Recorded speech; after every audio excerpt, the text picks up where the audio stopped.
Well, it's the last part of the morning drive. Good morning, Anambra on ABS TV. Welcome to Sports Splash, the Monday edition. Happy new month to say once again. I am Ike Mokedi. On the show this morning, Pillar of Sports, Nigeria Pillar of Sports, Chief Ejidike mourns the demise of 20 athletes who attended, 20 athletes from Kano who attended the National Sports Festival who died on their way back to their state. Also on the show, Evergreen FC defeats Metu Memorial All-Stars in the 2025 Manifest Pharmaceuticals ANSFA All-Stars Games. We also tell you that ANSFA boss Iloenyosi Lords Super Eagles over their victory, winning the Unity Cup competition. We also have athletics news, tennis, and football news on the sports show. It is Sports Splash on ABS TV, the Monday edition, and we are set to roll. Okay, let's begin with our first story. Our first story on the show will start from the Oka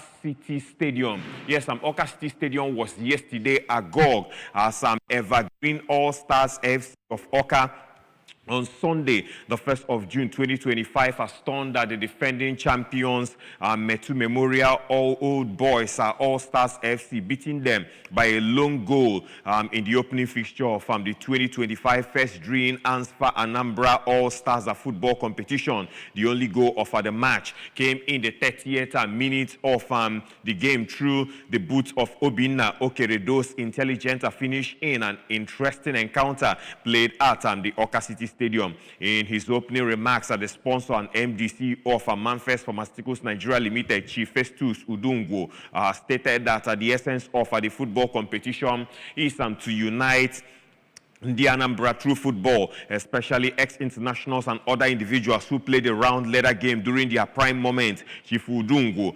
assured that the competition has come to stay, as it will be an annual football program of the Anambra State Football Association, and in subsequent editions will be much more bigger. The Manifest Pharmaceutical CEO pointed out that the government cannot do it all, as they also require the support of well-meaning Indian Anambra towards utilizing sports engagement as a platform for unity, social integration, and job creation. He also thanked the governor of the state, Professor Chukwuma Soludo, for providing an enabling environment for sports to thrive in the state. On his part, the chairman of Onitsha South Local Government Area, Honorable Emeka Oji, eulogized the benefactor for putting up the competition, which he described as key to social integration and unity. Honorable Oji emphasized that football is the only unifying factor in the land, and all efforts must be made to keep the game on in accordance with the rules and regulations guiding it. And the mayor of Onitsha South LGA charged that the participating clubs are to ensure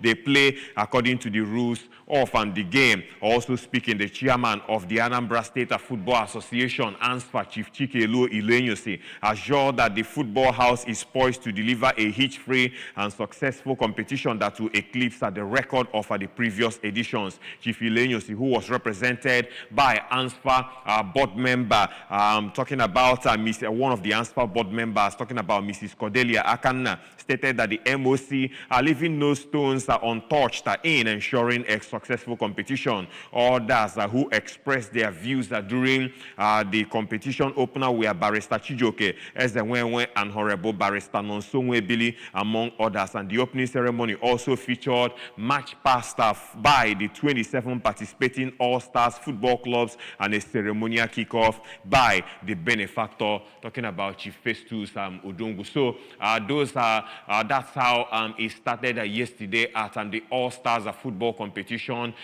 being bankrolled by Manifest Pharmaceuticals. That's why it's called Manifest Pharmaceuticals ANSFA All-Stars football competition. And the defending champion lost their game against Evergreen All-Stars of Oka. And of course, they will. Let's see how it goes as this competition, of course, continues. Is the All-Stars, and he has started in Anambra State. That's the third edition.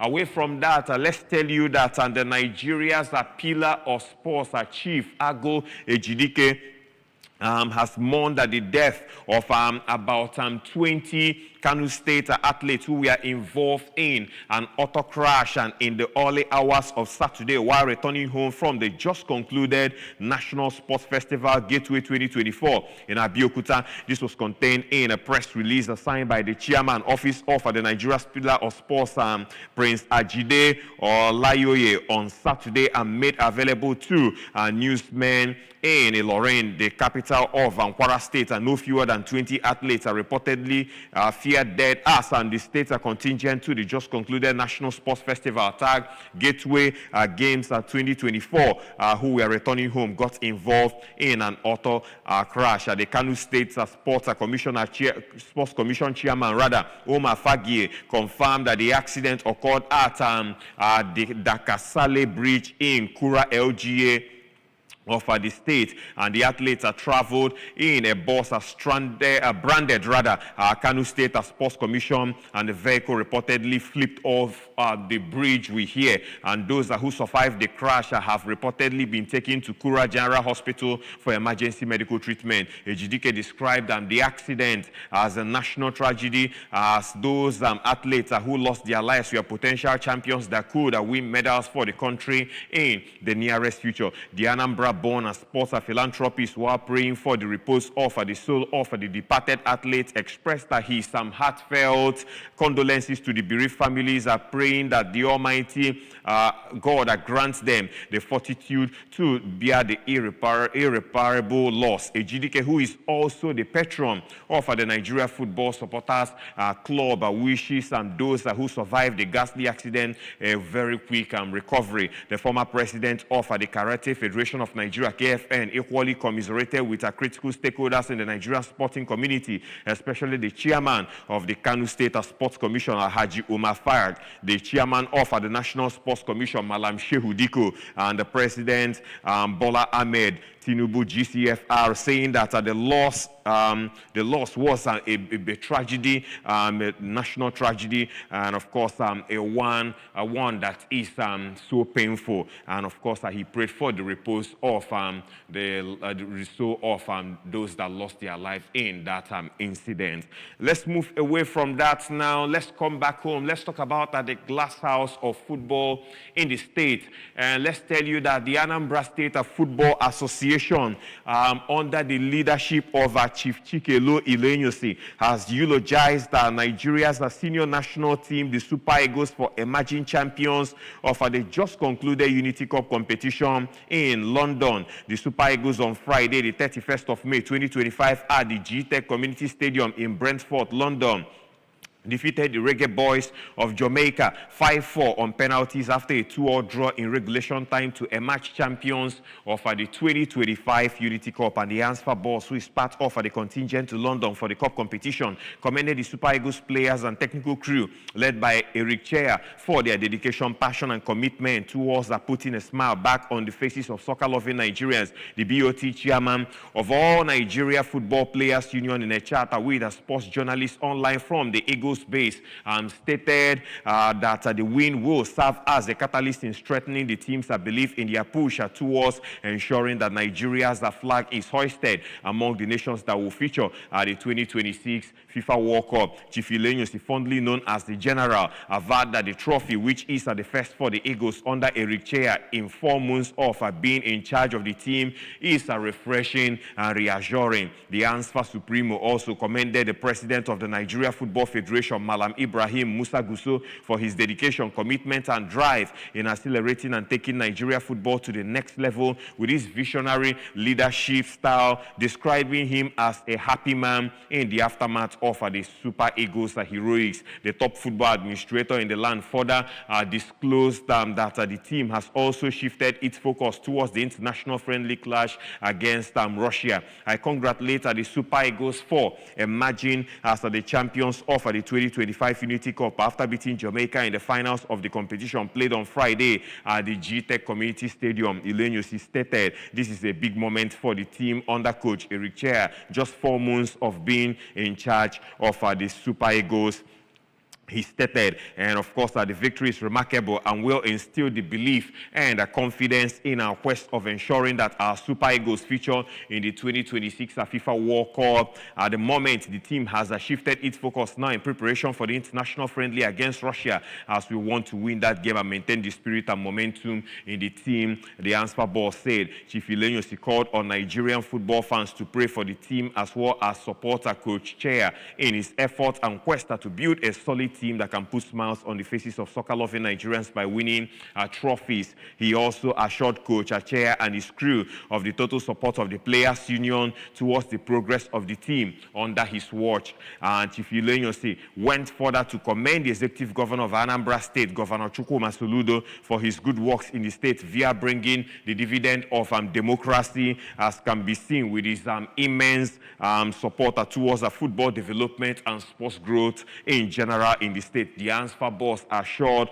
that his administration is committed towards taking Anambra football to the next level with his innovative and capacity building football programs and activities, and those were the assurance given by Chief Chikelo Ilenyosi, the general chairman of the Anambra State Football Association, as he eulogized the Super Eagles for winning the Unity Cup, which ended in London, and that was on Friday, where the Super Eagles saw off the Reggae Boys of Jamaica 5-4 penalties after 2-0 regulation time. And still on the Super Eagles news, Nigeria had twice surrendered the lead in normal time, but got the job done from the spot, and Christiantus Uche converted the winning penalty as Nigeria beat Jamaica 5-4 in a shootout to win the Unity Cup, defending the title they won 19 years ago. The friendly tournament was hosted at the Brentford Agite Community Stadium and staged for the first time since 2004, when the Super Eagles first got their hands on the trophy. Moving on to our next story, let's talk about Nigeria players abroad. Let's tell you that Chelsea FC defender Tosin Adarabioyo has dismissed a report indicating that he turned down a call-up to represent Nigeria's and Super Eagles, and then the player whose full name is Abdul Nasir Oluwatosin Oluwadoyin Solami Adarabioyo was born at St. Mary's Hospital in Paddington, London, England, to parents of a Nigerian descent, and sometimes known as Tosin. The 27-year-old has turned out for England's under-16, under-17, and under-19 national teams, and he remains eligible to play for Nigeria. It remains to be seen whether the Super Eagles head coach will hand Adarabioyo a call-up with Nigeria set to take part in the 2025 AFCON finals in Morocco and 2026 FIFA World Cup qualifier, which are scheduled for later this year. And now to the continent, the Real Madrid's Real Madrid's foundation's mission to change lives through the power of sports has taken a significant step forward with the launch of its third South African education football program and its first in Gauteng at Generation Schools at Taroko, and that's in Modefontein. Since launching in South Africa earlier this year, the program has expanded to include more than 90 young participants across the Soningdal and Imhofe sites in the Western Cape, and 50 children have already joined the newly opened Johannesburg site at the Taroko campus, and the education football program plans to have over 300 children enrolled by the end of the year, according to the report. Moving away from that, let's go to CAF headquarters. For CAF, let's tell you that the Confederation of African Football, CAF, has announced that the match venues for the Women's Africa Cup of Nations, WAFCON, which will take place in Morocco from the 5th to the 26th of July, together with the Morocco local organizing committee. CAF revealed that the 6 stadiums that will be used for the tournament, they are the Olympic Stadium in Rabat, Labi Zaoli Stadium in Casablanca, Pere Jego Stadium in Casablanca, El Bashir Stadium in Mohammedia, Honor Stadium in Uja, and the Bekan Stadium in Bekan. All stadiums to be used in the competition have played host to the international competition in some form or another, aside the brand new Olympic Stadium and the Perejego Stadium. The Olympic Stadium has a capacity of 21,000 and will also be used for the Men's African Cup of Nations AFCON in December, which Morocco is also hosting. Named after the former Raja Casablanca Wydad AC Moroccan national team coach at the Pere Jego Stadium has a capacity of 10,000. The other stadia have hosted either under-17 AFCON fixtures or earlier this year CAF interclub competitions or the Moroccan national team. It may interest you to know the edition of WAFCON will be the third of the four continental competitions are hosted by Morocco this year, with the country set to host the 2025 AFCON tournament in the month of December, having already hosted the under-17 from the 31st to 19th April, and the women's futsal AFCON, which reached its conclusion in the same month. Away from that now, let's talk about other sports now. Time for us to check out what's happening in the world of athletics. Let's tell you, it will be a long road, but I'm ready to work hard. I said Great Britain long jumper Jasmine Sawyers, when sharing the painful news external of her Achilles rupture last April. The injury we ruled her out of the Paris 2024 Olympic Games came just over a year after her best moment in the sport to date. And of course, her ecstatic celebrations produced memorable images as she won the 2023 European indoor title, jumping a UK indoor record of 7.00 meters in the process. And now, in the world of table tennis, Yannick Sinner dropped only 3 games in a ruthless performance as he crushed Jiri Lekeha to reach the French Open fourth round. The Italian top seed crushed the Czech world number 34 inside 1 hour and 35 minutes with 6-love, 6-1, 6-2 victory. And Sinner won 11 games in a row to start the match, dropping only 9 points on the serve and hit 31 winners to 9 unforced errors in a classy performance. The Serb won 6-3, 6-4, 6-2 in a match frequently disrupted by Parisian fans celebrating Paris Saint-Germain goals in the French club's 5-0 Champions League victory against Internacional. And that's talking about Novak Djokovic, who defeated Austrian qualifier Philippe Misoli in straight set to set up a fourth-round meeting with the British Cameron and Norrie. And lastly, as we go, let's tell you that Luis Enrique wept tears of joy and emotion as PSG delivered the performance of a lifetime to win the Champions League for the first time on a remarkable night in Munich. And what a story for PSG. PSG outclassed Inter Milan for a historic 5-0 victory. Brilliant teenager Desire Dore confirmed that his status as one half of a new duo of young superstars alongside Barcelona's Lamine Yamal, who had the genius to dominate the game for years to come. And the poignant human story was PSG coach Luis Enrique, who became only the 6th coach to win this tournament with 2 different clubs after his triumph with Barcelona in 2015. And congratulations to PSG, I will say. That's the size of the show this morning, Sports Splash on ABS TV. The show continues for the rest of the week at this time. My name is Ike Mokede. Have a lovely week and remember to keep sporting. Bye-bye now.